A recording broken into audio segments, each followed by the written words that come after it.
كابتن حسام كابتن حسام طلع يقول انا رحت كاس عالم بدون هزيمه، ورحت كاس افريقيه بدون هزيمه. طب متشكرين يا سيدي، متشكرين جدا ليك. ليه فاكر الناس كلها ضدك؟ ما انت بتقول نفس الكلام اللي الجماهير بتقوله، وكملت كلامك وقلت ايه اللي جاي صعب واللي جاي ليفل اصعب، في سواء في كاس افريقيه او كاس العالم. طب ما احنا عارفين اللي جاي اصعب والليفل اللي جاي اصعب بكتير. ما عشان كده الجماهير دلوقتي بتقول لك جرس انذار، العك ده مش هينفع. انت بتتضايق ليه؟ للاسف يا كابتن حسام انت طول عمرك بتزعل من النقد. الناس كلها واقفه جنبك والناس كلها بتساندك، مش الكون كله ضدك. مش الكون كله ضدك، المنتخب لا بتاعك ولا بتاعي ولا بتاع اي حد. يعني كنا الناس بتتكلم خوفا على المنتخب، ده مش منظر يرضي ربنا. انت مش ماسك المنتخب ببلاش، ما انت بتقفش ما شاء الله عليك. فما تطلعش ما تطلعش تمن علينا وعلى اللي جايبيننا ان انت وديتنا كاس العالم بدون هزيمه وكاس افريقيا بدون هزيمه. انت بتلاعب فرق كسر. انت لعبت اوزبكستان اللي تصنيفه 61، لعب عليك كوره بهدل المنتخب. ده مش منتخب يرضي ربنا. انت بقالك 18 مباراه ماسك المنتخب، مفيش هويه للمنتخب، مفيش شخصيه للمنتخب.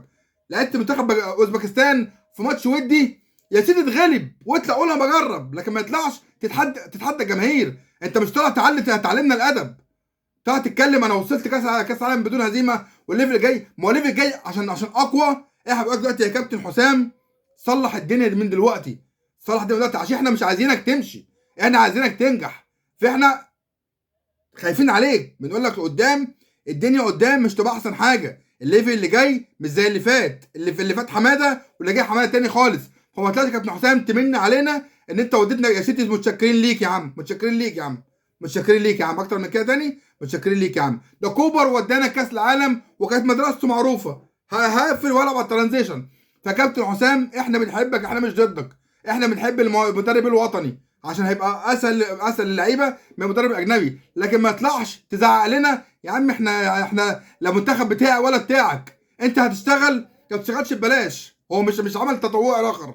انت ما بتشتغلش ببلاش. فكابتن حسام احترم الناس اللي بتقول رايها، مش كله هيطبل لك. احترم الناس اللي بتقول رايها، كل واحد يقول رايه زي ما هو عايز، وفي الاخر عشان خاطر مصلحه المنتخب اللي لا بتاعي ولا بتاعك. فكابتن حسام بعد اذنك احنا بنقول الفتره الجايه تحاول تخلي المنتخب شكله احسن من كده، تشوف لعيبه تعرف تخدم معاك أكتر احسن من كده، اتعب اكتر من كده. لكن انت تبقى قاعد في مدرجات بتشرب شاي وبتخمس شاي مع ابراهيم ولا مع عماد سليمان ده.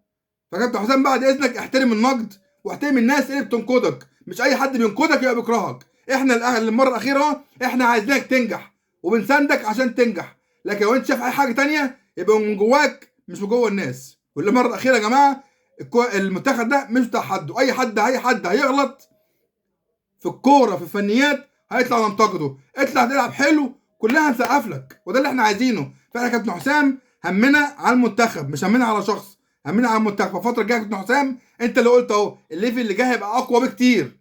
فنتمنى نشوف المنتخب في كاس افريقيا باذن الله احسن بكتير. واحنا والله اول ناس هنا هنسقف لك لو لقيناك الفتره الجايه بتتعب وبتخلص في شغلك وعارف، ويبقى في عداله احسن من كده، احسن من كده الفتره الجايه.